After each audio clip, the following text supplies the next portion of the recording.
कोथिंबीरपासून पनीर कसं बनणार याची उत्सुकता तर तुम्हालाही लागली असेल. कोथिंबीरपासून नेमकं पनीर कसं बनवायचं ते मी या व्हिडिओमध्ये तुम्हाला सांगणार आहे.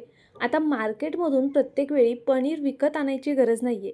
कोणत्याही सणासुदीला किंवा काहीही कार्यक्रम असू द्या, कसलीही पूर्वतयारी न करता तुम्ही नक्कीच ही रेसिपी अवघ्या 15 ते 20 मिनिटात करू शकता.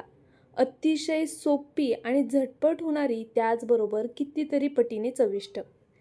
या रेसिपीसाठी आपल्याला मुठभर कोथिंबीर लागणार आहे. ती अशा पद्धतीने छान बारीक चिरून घ्यायची आहे. जितकी तुम्हाला बारीक चिरता येईल तितकी बारीक चिरून घ्या. तर पहा, ही कोथिंबीर मी कट करण्यापूर्वी धुवून घेतलेली आहे. कोथिंबीर आपल्याला आधी स्वच्छ धुवून घ्यायची आहे, त्यानंतरनं अशा पद्धतीने चिरून घ्यायची. आता कोथिंबीर तर चिरून झाली. चला आता जरा वेळ ही कोथिंबीर साईडला ठेवूया आणि पुढची महत्त्वाची कृती करून घेऊया. तर मी इथे गॅसवरती कढई गरम करण्यासाठी ठेवलेली आहे पहा. आता या कढईमध्ये आपण तेल घालून घेऊया. इथे मी एकदम थोडंसं तेल घातलेले, अर्ध्या पळीलाही कमी इतपत तेल घातलेले आहे. यामध्ये बारीक असा 2 बारीक कांदे होते, म्हणजे लहान लहान 2 कांदे होते, ते उभे कट करून घेतलेले आहेत आणि ते घालून घेतले. तुम्हाला किती जणांसाठी ही रेसिपी करायची आहे त्यानुसार तुम्हाला कोथिंबीर आणि कांद्याचं प्रमाण लागू शकतं. इथे मी ही रेसिपी 2 जणांसाठी करते आहे. तर पहा, आपल्याला मीडियम फ्लेमवरती कांदा छान असा भाजून घ्यायचा आहे. जसं आपण नेहमी वाटण्यासाठी भाजतो ना, अगदी त्या पद्धतीने कांदा आपल्याला भाजायचा आहे. आता कांदा थोडासा भाजून झालेला आहे आपला. त्यामध्ये आपण 4 हिरव्या मिरच्या घालूया. त्याचबरोबर भरपूर असा लसूण घालूया.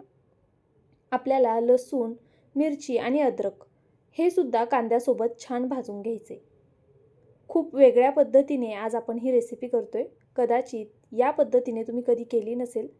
मी खात्रीने सांगते, असं पनीर जर एकदा कराल ना, तर 100% तुम्ही परत परत ही रेसिपी नक्की कराल. कोणत्याही सणासुदीची वगैरे वाट पाहणार नाही किंवा पाहुण्यांचीही वाट पाहणार नाही. जर तुमच्याकडे घरामध्ये भाजीला काही नाही आहे आणि मुलं हट्ट करतायत की पनीरचीच भाजी खायची, नक्की तुम्ही ही रेसिपी करून पहा. तर पाहू शकता तुम्ही, इथे आपलं मिरची आणि लसूण व्यवस्थित असं भाजून झालेलं आहे कांद्यासोबत. आता आपण यामध्ये खोबरं ॲड करूया. आता खोबरं भाजेपर्यंत पुन्हा हे सर्व जिन्नस छान भाजून घेऊया. कांदा भाजायला वेळ जास्त लागतो, म्हणून मग आधी आपण कांदा भाजून घेतला आणि त्यानंतरनं एक एक करून बाकीचे जे साहित्य आहे ते यामध्ये ॲड करत गेलेलो आहे. तर पहा, अशा पद्धतीने आपल्याला खोबरंसुद्धा भाजून घ्यायचं आहे. आता खोबरं बऱ्यापैकी भाजून झालं की मग यामध्ये थोडीशी कोथिंबीर घालायची. कोथिंबीर खूप महाग असेल ना तरीसुद्धा तुम्ही ही रेसिपी करू शकता, कारण हे पनीर बनवायला खूप कोथिंबीर लागत नाही. अगदी थोडीशी कोथिंबीर असेल मूठभर वगैरे ना, तरी त्याच्यापासूनसुद्धा तुम्ही भरपूर पनीर करू शकता. तर पहा, इथे मी अशा पद्धतीने आता हे भाजून घेतलेलं आहे छान. आता गॅस बंद करते, यामध्ये कोथिंबीर घालून हे मिक्स करून घेते आणि एका प्लेटमध्ये काढून घेते. आपल्याला हे वाटण थंड करून घ्यायचे आणि त्यानंतरनंच वाटायचे. वाटण कधीही गरम गरम वाटू नका, थंड झाल्यानंतरनंच वाटा. तर पहा, इथे हे वाटण आपलं झालेलं आहे तयार. आता आपण हे वाटून घेऊया. ही रेसिपी जेव्हा तुम्ही स्वतः कराल ना, तेव्हा तुम्हाला समजेल की ही किती जास्त चविष्ट होते. आणि हां, हे वाटण अशाच पद्धतीने काढा, त्यामुळे वाटणाला खूप छान चव येते आणि आपण जी भाजी करणार, ह्याचा जो रस्सा करणार आहे ना, तो अप्रतिम होतो. तुम्ही भाकरी चुरून खाल अतिशय, अशा पद्धतीने आपला हा रस्सा होणार आहे. गरजेनुसार पाणी घालून मी वाटण वाटून घेतले. आता त्याच कढईमध्ये तेल घालायचं. तेलामध्ये मटण मसाला घातला, 2 चमचे कांदा लसूण मसाला घालायचा. त्यानंतरनं हळद घालायची. बेसिक मसाले घालायचेत, फार काही मसाले घालण्याची गरज नाही आहे. आता पहा, रंग छान यावा म्हणून मी अर्धा चमचा बेडगी मिरची पावडर घातली आहे आणि मग हे वाटण यामध्ये घालून घेऊया. तेल कडकडीत गरम करायचं नाही आहे. पहा, जर तेल खूप गरम असेल तर पटकनी मसाला जळू शकतो. तेल कोमट हलकंसं असं गरम झालं ना की त्यानंतरनं लगेच सुके मसाले घालायचे आणि मग वाटण घालायचं. आता हे वाटण आपण तेलावरती छान असं परतवून घेऊया. जसं मी नेहमी तुम्हाला सांगते, वाटण कमीत कमी 3-4 मिनटं आपल्याला तेलावरती परतवून घ्यायचे. तर पहा, अशा पद्धतीने मी इथे हे वाटण व्यवस्थित असं परतवून घेतलं. वाटणाला छान तेल सुटेपर्यंत वाटण परतायचं. बरं, ह्या भाजीला तेल थोडं जास्तीचं घालावं लागतं बरं का, म्हणजे मग भाजी खायला छान लागते. पण जर तुम्हाला तेल जास्त घालायचं नसेल, काही हेल्थ इश्यू असेल किंवा आवडत नसेल, तर तुम्ही कमी प्रमाणात तेल घातलं तरीसुद्धा चालणार आहे. तर पहा, मस्त तेल सुटेपर्यंत मी हे वाटण इथे परतवून घेतलेलं आहे आणि वाटणाचा रंगसुद्धा खूप छान आलेला आहे. आता आपण यामध्ये गरम पाणी घालून घेऊया. कोणत्याही भाजीमध्ये वाटणामध्ये तुम्ही जेव्हा पाणी घालता ना, तेव्हा शक्यतो गरम पाण्याचाच वापर करा. त्यामुळे आपली तरी खूप छान येते भाजीला. जर थंड पाणी घातलं ना तर तशी तरी येणार नाही. तर पहा, गरजेनुसार इथे गरम पाणी घालून घ्यायचे. आता ही ग्रेव्ही करताना ना थोडी पातळ ठेवायची. आपल्या रोजच्या ज्या भाज्या असतात ना त्यापेक्षा ही ग्रेव्ही थोडी पातळ ठेवायची. त्याचं कारणसुद्धा तुम्हाला पुढे सांगेलच. तर पहा, अशा पद्धतीने मी इथे पाणी घालून घेतलेलं आहे आणि ही ग्रेव्ही तयार करून घेतलेली आहे. आता यामध्ये ना चवीनुसार मीठ घालून घेते. तर पहा, इथे मी चवीनुसार मीठ घालून घेतलं. आता आपली जोपर्यंत ही ग्रेव्ही उकळती आहे ना तोपर्यंत आपल्याला पुढची प्रोसेस करून घ्यायची आहे, जी प्रोसेस करायला खूप जास्त सोपी आहे. चला, आता आपण कोथिंबीरचं पनीर करून घेऊया. तुम्हाला सुद्धा आश्चर्य वाटत असेल ना, कोथिंबीरपासून कसं बरं पनीर होणार? तर चला, लगेचच आपण कोथिंबीरपासून पनीर करूया. इथे पहा, आपण कट करून ठेवलेली कोथिंबीर होती. आता यामध्ये मी मिक्सरच्या भांड्यामध्ये 2 हिरव्या मिरच्या घातलेल्या आहेत. तिखट तुम्ही तुमच्या आवडीनुसार घालू शकता. 2-3 पाकळ्या लसणाच्या घालायच्या. फार काही साहित्य लागत नाही आपल्याला यासाठी. आणि पहा, इथे मी 1 लहान वाटी बेसन घेतलेले आहे. 1 लहान वाटी बेसन घालून घ्यायचे यामध्ये. आता तुम्हाला किती क्वांटिटीत हा पदार्थ करायचा आहे ना त्यानुसार तुम्हाला बेसन लागणार आहे. अगदी थोडं थोडं करून दूध घालायचे आपल्याला. पहा, मी अर्धा पेला दूध घेतलेलं आहे. थोडं थोडं करूनच दूध घालायचं, एकदम घालू नका. बॅटर आपल्याला पातळ करायचं नाही आहे. आता इथे मी हे वाटून घेते मिक्सरला. तर पहा, इथे मला ते संपूर्ण अर्धा पेला दूध लागलेलं आहे. पाहू शकता तुम्ही, मी तुम्हाला दाखवते इथे पीठ कसं घट्ट येते. पहा, अगदी या पद्धतीने आपल्याला पीठ हवं आहे. बटाटे वडे करण्यासाठी जसं आपण पीठ बनवतो ना त्या पद्धतीचं हे पीठ आपल्याला तयार करून घ्यायचे. आता हे पीठ तयार झालं की यामध्ये ना आपण पुढचे साहित्य घालून घेणार आहोत. तुम्हाला मी यापासून अजून एक रेसिपी सांगणार आहे, त्यामुळे व्हिडिओ नक्की शेवटपर्यंत पहा. आणि हां, तुम्ही ह्या रेसिपीला हलक्यात अजिबात घेऊ नका, कारण ही रेसिपी जेव्हा तुम्ही कराल ना, खरं सांगते, तुम्ही अगदी भाजीला काही असो नसो, खात्रीने सांगते मी, तुम्ही परत परत ही रेसिपी कराल.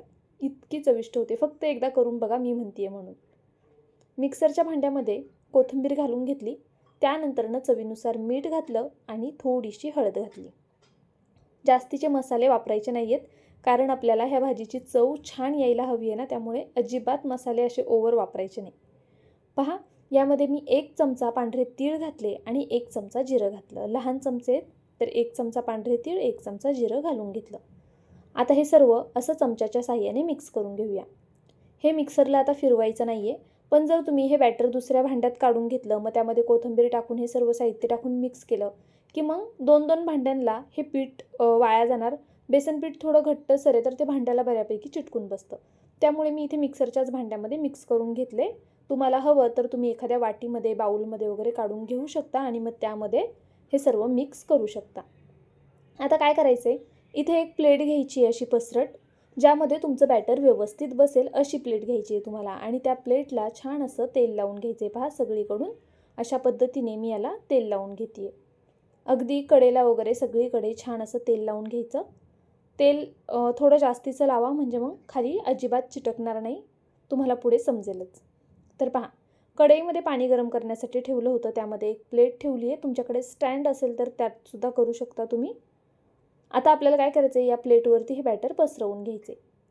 अशा पद्धतीने केलं ना की मग हाताला भाजत वगैरे नाही. जर तुम्ही आधीच प्लेटमध्ये हे बॅटर ओतलं आणि मग यात ठेवायला गेलात ना तर चटका वगैरे बसण्याचे चान्सेस असतात. त्यामुळे अशा पद्धतीने करा. आता पहा, हे संपूर्ण बॅटर मी यावरती घालून घेते आहे आणि मग ह्याला एकसारखं थोडंसं आपण चमच्याच्या साहाय्याने पसरवून घेऊया. बेसन पीठ खूप पातळ करू नका आणि त्याचबरोबर खूप घट्टही ठेवू नका. जसं आपण बटाट्या वड्यांसाठी बेसन पीठ तयार करतो ना तसं मिश्रण तयार करून घ्यायचे. पहा, इथे मी छान असं हे पसरवून घेतलं एकसारखं. प्लेट ठेवताना सुद्धा पहा, तिरकी वगैरे ठेवायची नाही आहे, नाहीतर मग एका साईडला असं जाड होईल, एका साईडला पातळ होईल. आता यावरून आपल्याला घट्ट झाकण ठेवायचे. कुठूनच वाफ बाहेर नाही गेली पाहिजे. हे व्हायला जास्त वेळ लागत नाही. आपली जी आमटी आहे किंवा जो रस्सा आहे त्याला उकळी येईपर्यंत हे आरामात असं शिजलं जातं. फार फार तर 5 मिनिटामध्ये हे बेसन पीठ घट्ट होतं. आपल्याला पुढे हे रश्श्यामध्ये सुद्धा शिजवायचं आहे, त्यामुळे खूप जास्त शिजवत बसायची गरज नाही आहे. म्हणजे मग बेसन पीठ आहे म्हणून आपण म्हणतो ना की कच्चं राहील. थोडा जास्त वेळ शिजवूया. 5 मिनटं शिजवलं खूप झालं. ते फक्त सेट झालं पाहिजे. तर पहा इथे व्यवस्थित असं सेट झालेलं आहे आणि साईडनी त्याच्या कडासुद्धा सुटलेल्या आहेत. आता आपण हे काढून घेऊया आणि मग ह्याच्या वड्या करून घेऊया. आता ह्या वड्या पाडल्यानंतर ना तुम्ही ह्या वड्या तळूसुद्धा शकता किंवा मग जर तुम्हाला हवं तर तुम्ही याला फक्त फोडणी देऊ शकता.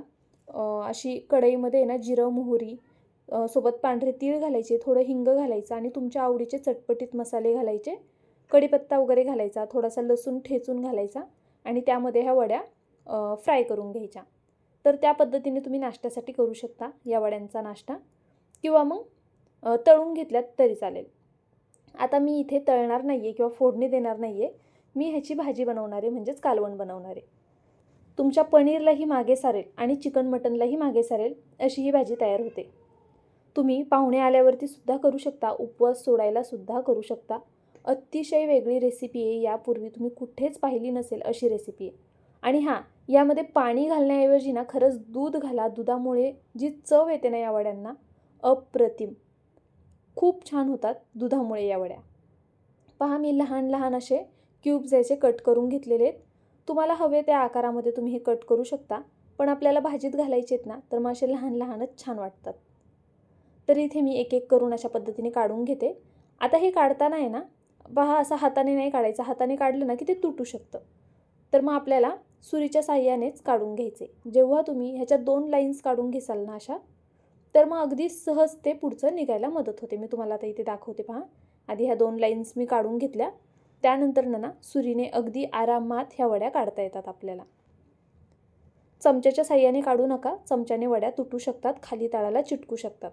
असं सुरीनेच ना सुरी आतपर्यंत घालायची आणि अशा पद्धतीने ह्या वड्या काढून घ्यायच्या. पहा ताटाला खाली बॅटरसुद्धा जास्तीचं लागलेलं नाही आहे. अगदी परफेक्ट अशा ह्या वड्या निघालेल्या आहेत. आणि हे जे काही थोडंफार बॅटर आपलं ताटाला चिकटलं होतं ना त्याचासुद्धा आपण पुढे उपयोग करणार आहोत. तर पहा इथे आपलं हे तयार झालेलं आहे आणि आपल्या तोपर्यंत आमटीलासुद्धा छान अशी उकळी आलेली आहे. पहा मस्त वरतून तरी आलेली आहे. आमटी छान बारीक गॅसवरती होऊन दिलेली आहे मी. आता यामध्ये जो चुरा होता ना तो घालून घेतला आणि सोबतच वड्यासुद्धा घालून घेऊया.